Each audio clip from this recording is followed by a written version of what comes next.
Hello, welcome to another edition of the Pace Report. I'm Brian Pace, reporting live here at the House of Swing, Jazz and Lincoln Center here in New York City.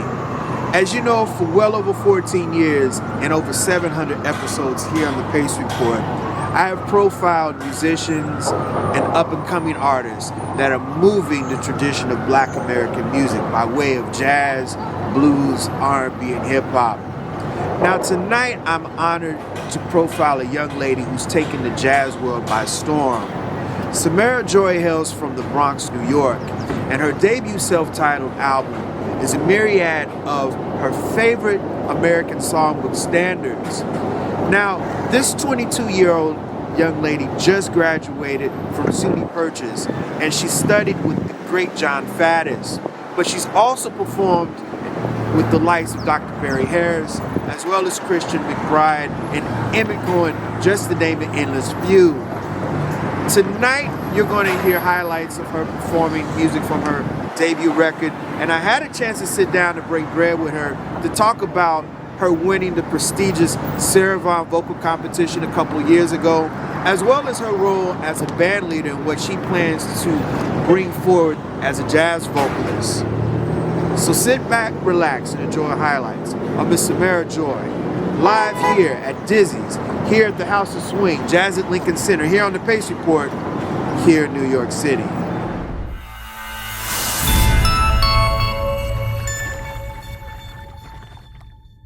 I didn't know what time it was, then I met you. Oh, what a lovely time it was, how sublime it was too. I didn't know what day it was, you held my hand, warm like the month of May it was. I'll say it was grand,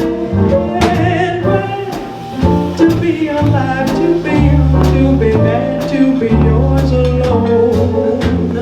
Grand to see your face, feel your touch, hear your voice, say I'm on your own. I didn't know what year it was, life was no prize. I wanted love and there it was, shining right out of your eyes. I'm wise and I know what time it is. I didn't know what time it was when I met you. Oh, what a lovely time it was, how sublime it was too. I didn't know the day, but you held my hand, warm just like the month of May it was. I'll say it was great to be alive, to be young and mad, yours alone. Grand just to see your face, feel your touch, hear your voice, say I'm all yours. Didn't know what year it was, life was no prize. I wanted love, and there it was, shining right out of your eyes. I'm wise, and I know what time it is now.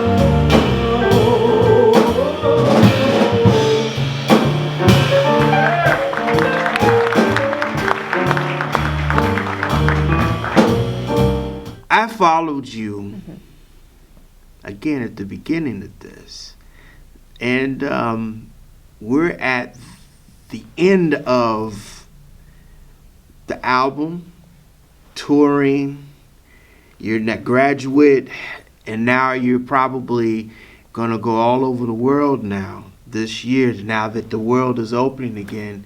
How do you feel about all of this? It is, I'm very grateful, and I couldn't have imagined, graduating and then immediately going on to promote an album and going on a tour in my name for 2 weeks and, selling out shows and going on a tour through the Midwest and doing sold out shows there too. So it's all happening very fast, and I'm trying to take in every moment. But I'm overall, it's just an overwhelming sense of gratitude for all of these incredible opportunities as the world is opening up. Tell my viewers how old you are. I am 22 years old. 1999. You're a baby. You're a baby. I mean, and there's this maturity and there's this sense of you know how to do this. It's like you've been on this earth before. I guess that comes from mom and dad, right? I would say so. Yeah, my dad's born in 1960, my mom in 1961, so I listened to whatever they put on, whatever they recommended, whether it's Stevie Wonder, Chaka Khan, Stylistics, Whispers, Shy Lights, Luther Vandross, all that stuff. I was immersed in all of that growing up. You hail from the Bronx. A couple of tracks, couple of stops over here. Oh yeah. The Bronx. Mm-hmm. Tell me about the musical experience in the Bronx. Well, I mean, growing up, I was I was a homebody, and I was, picked up and dropped off at school every day.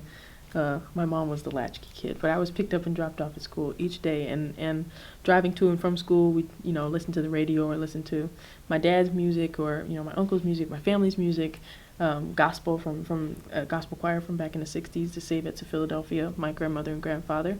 And so I wasn't allowed very much to go out and hear music, but I had plenty of it at home and, in school. Samara, I have to ask you this because your life took a different train. Mm-hmm. It changed tracks when you were in the big competition, the Sarah Vaughn Vocal Competition. Mm-hmm. And from my understanding, you just got into jazz. This is not you're pretty much you came from the gospel and the R&B thing, but jazz is relatively new to you. How did you absorb, and how are you still absorbing all of this musical experience?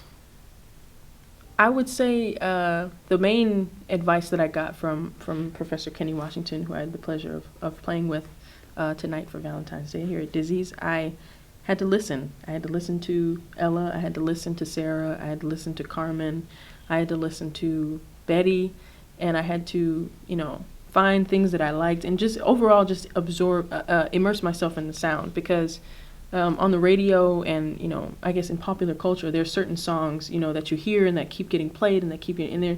There's some amazing songs, but that's the sound of, that we hear most often. And so jazz, unfortunately is not played as much and is not as popular. And so I had to, while I still love all kinds of music, I had to really get into the sound of the music, and that only came from listening to, the masters of it. So.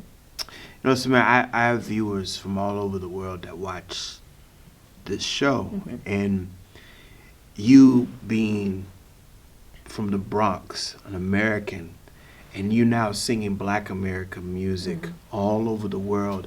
How has that changed your trajectory of, one, you being a vocalist, but two, bringing your voice to Black American music? Mm-hmm. How does that change? I feel very grateful for it because like I said before, it's not very popular. So the fact that I have the opportunity to sort of, I'm not doing anything new here. I'm if anything, I'm trying to, trying to capture the feeling of the people who created this music in the first place. So I feel very blessed to be, I guess, one of the vessels of sharing, the gospel of jazz music, if you will. So it's completely changed the trajectory of my life. I never imagined encountering the music in this way, much less being able to perform it and do it with such amazing musicians and perform all over the world and sing all these beautiful songs. But it's definitely changed my life. My funny Valentine, sweet comic Valentine,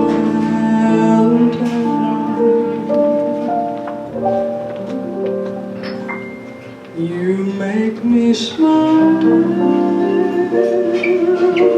with my heart.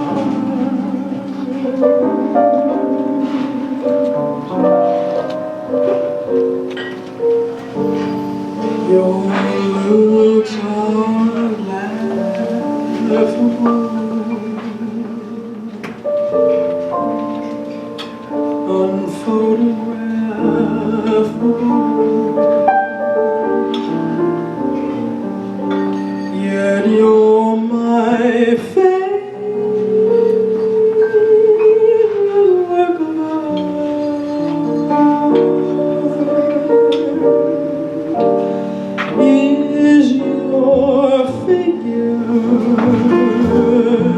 less than is your mouth a little weak when you open it to speak?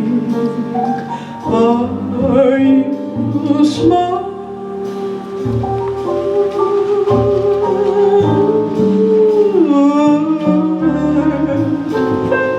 Don't change a hair for me. Not if you care for me. Stay, little Valentine. Stay.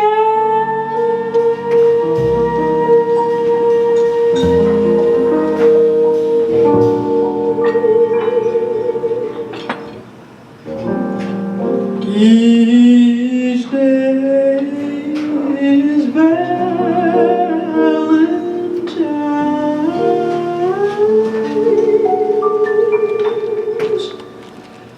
Day.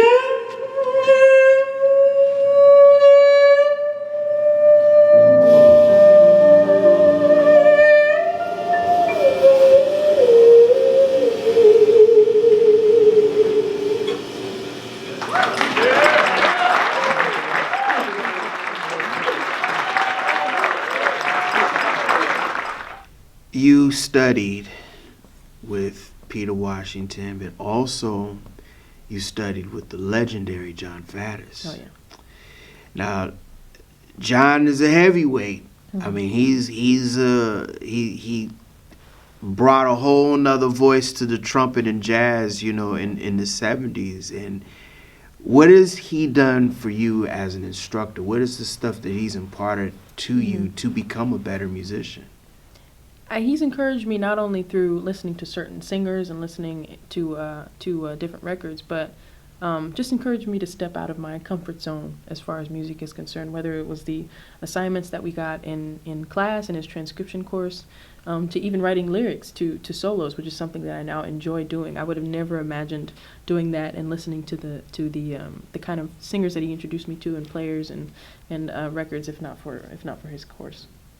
You know, that's great that you got some heavyweights teaching you. Now, as a lead vocalist, you've had Pasquale Grasso. He's on your debut record, your self-titled debut record. Yes. Now, I've interviewed Pasquale on my show, and he's young, and he's bringing a very unique voice to the guitar. How has he enhanced, and what has he done for you as a musician? I've had the opportunity to play with him a whole lot promoting this record in the past year, and I will say that he has definitely elevated my musicianship or my approach, I guess, to how I sing, because he is excellent. He is precise. He is, he practices and he gets better. It's like he's already wonderful, but the fact that he continues to reach and he continues to push himself and continues to practice and continues to perfect in his craft, always being a student and always striving for excellence, is like that attitude, just being around somebody who is that, and also who is very humble. It's like you're so great and so committed and so dedicated to music, and yet you're also a wonderful person. So I think that being around him definitely has made me a better person and a better musician. And I think him being transported from his native country here, it's made him work a little harder to one, just because New York music scene is cutthroat. Yeah. But I've noticed that everybody he's played with, it's kind of enhanced. He helped you. I mean, I have nothing but great things to say about him. As a band leader now, 22 years old, what do you expect from your band members? You're leading the band now. What are the songs that you're trying to pull out to revision and bring to the audience now? Well, for my band, I want to be around great musicians. I want to be around great people and great musicians and dedicated musicians. And so the band that you saw here tonight, Ben Patterson, David Wong, and Kenny Washington, they all have a ton of experience under their belts, but they also know how to be a support and how to be. I think that's the main thing. Is like you're not showing up and bringing your ego to the table. It's like how can we all work as a team, and how can you be supportive of what I'm trying to bring across, and have everybody's individual what their individual talents in music and their individual voices on their instruments. How can we all bring that together in order to convey a story to the audience and to bring the songs across as familiar. So that's mainly what I look for, and I'm thankful to have found it in Ben and in Pasquale and in all the other people that I've had the opportunity to play with. And it also helps to have the legendary Matt Pierson be on board to produce you, and he's managing you as well. Tell me how you guys met, and tell me some of the things that he demands of you as a vocalist going into the studio recording his debut record. I met Matt at the Sarah Vaughn competition in 2019. I was 19 years old when I entered, and he was one of the judges. And after they announced that I was the winner, we went backstage, and I got the opportunity to meet all the judges, including him. And we said that we should work together. And I was like, okay, cool. And then pandemic hit. Fast forward a couple months. Fast forward a couple months of just me trying to finish school on Zoom and readjust myself, I guess, for this new world that we're living in. And around the summertime, around August, we reached out again and had the idea to make a record. And I was like, I'm not really sure about that. I'm not sure this is the right time. And, he convinced me, and it was a really, really, really great foresight on his part to think, we can record now, and then once the world is open again, don't release in the middle of the pandemic. But when things started to open up in the summer, like we recorded October 2020, released in July. In the summer, had these shows lined up, and it started to gain a lot of traction. So I have him to thank for that. Samara, this album is everywhere. It's on jazz radio all over the world. Canada, here, Brazil, UK. Did you in a million years think that this was going to be as big? I mean, this album is huge. Yeah. I mean, and I just, he connected me with a label. He connected me with booking agents for the U.S. and for Europe. And, it's just something I couldn't have envisioned or, planned out on my own. So I really have him and the team, the team of people, a part of the record to thank for that. Sometimes I wonder why I spend the lonely nights dreaming of the song, the melody haunts my reverie. And I am once again with you, when our love was new, and each kiss an inspiration.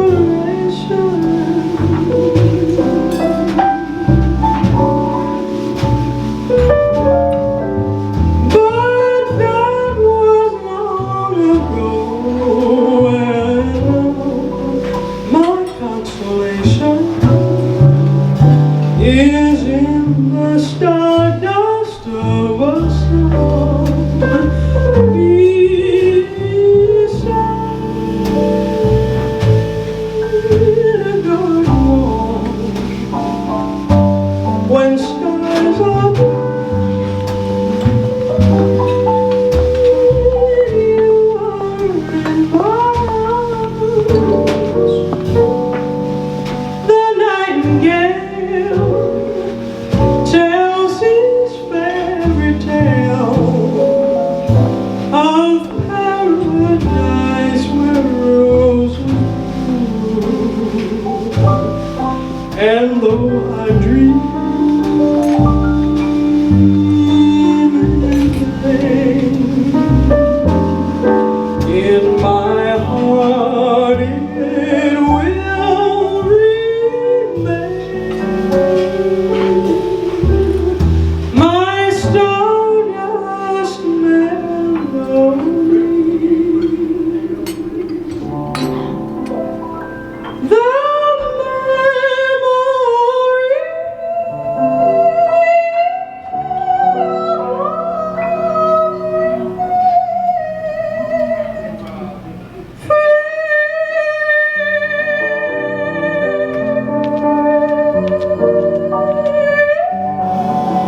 lost Dr. Barry Harris. Yes.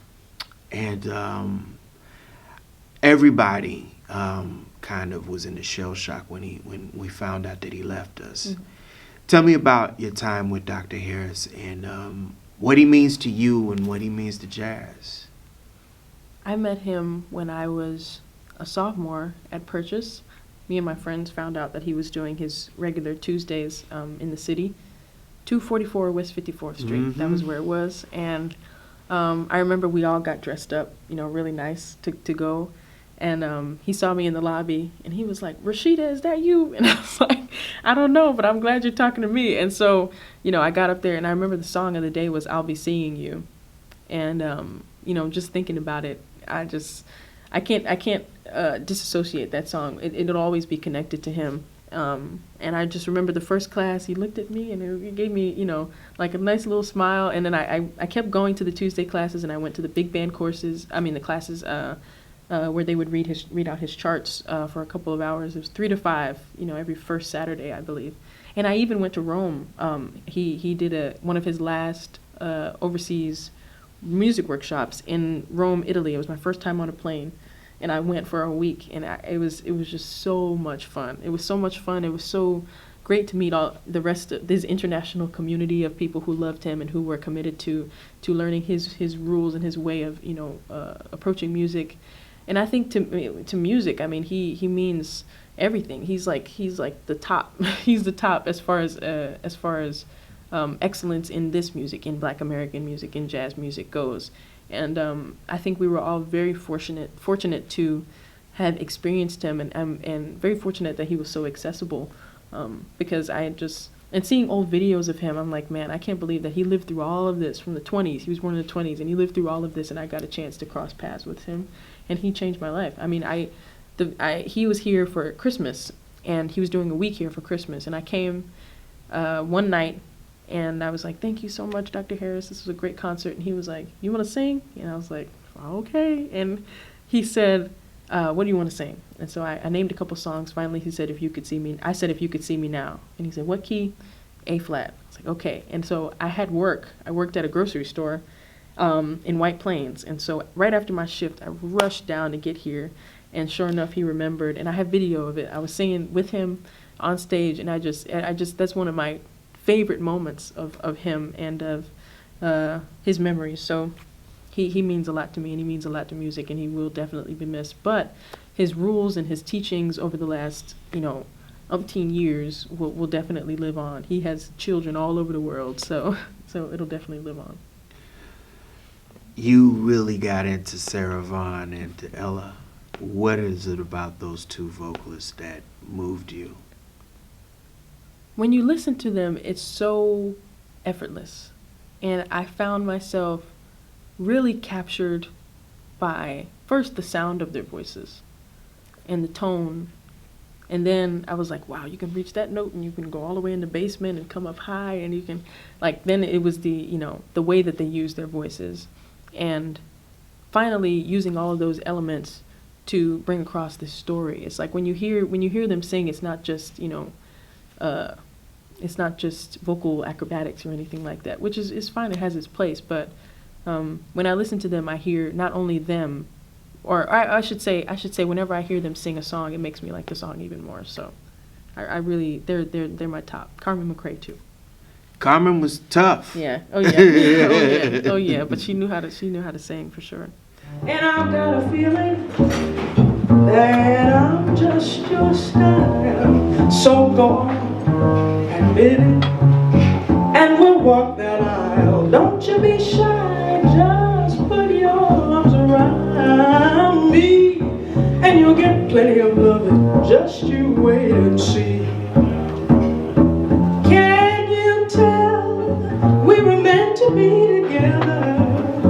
And a wedding bell would be ours to ring forever and ever. So let's make a bookend to be man and wife. Say yes, good looking, let me share your life. You're to me everything that is divine. So won't you be a sweet pumpkin, say that you'll be mine.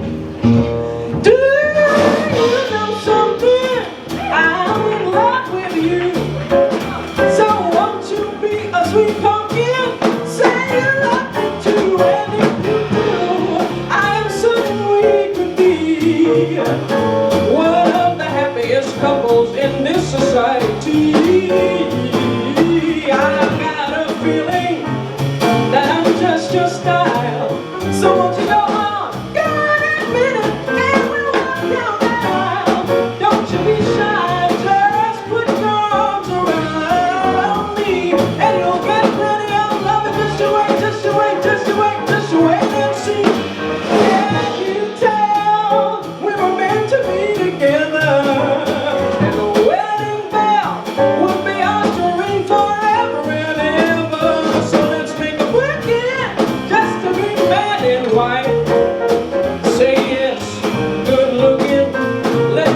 Samara Joy, what does jazz music mean to you?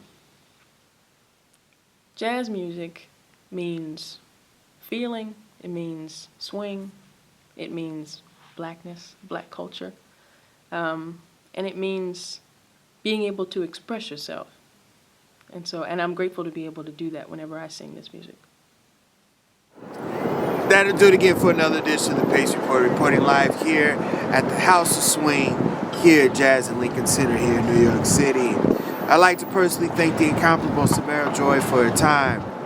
Make sure you support Samara's self-titled debut CD, which is now available on iTunes, Amazon.com, and CD Baby. And for more information on her upcoming tours, please visit her online, as well as follow on Instagram, as well as Facebook and Twitter. I'd like to personally thank Mr. Matt Pierson and Miss Lydia Liebman for arranging my time with Samara. Also, the staff and management here at the fabulous Dizzy's Jazz Club here at Jazz and Lincoln Center. As always, I can't stress this more than enough, people. Please like, share, and subscribe to my videos here on YouTube and Vimeo and leave comments, as well as visit my website, thepacereport.com, for my weekly column, as well as my past segments. Until next time, remember, if it's in the groove, it'll make you move. Till next time, peace.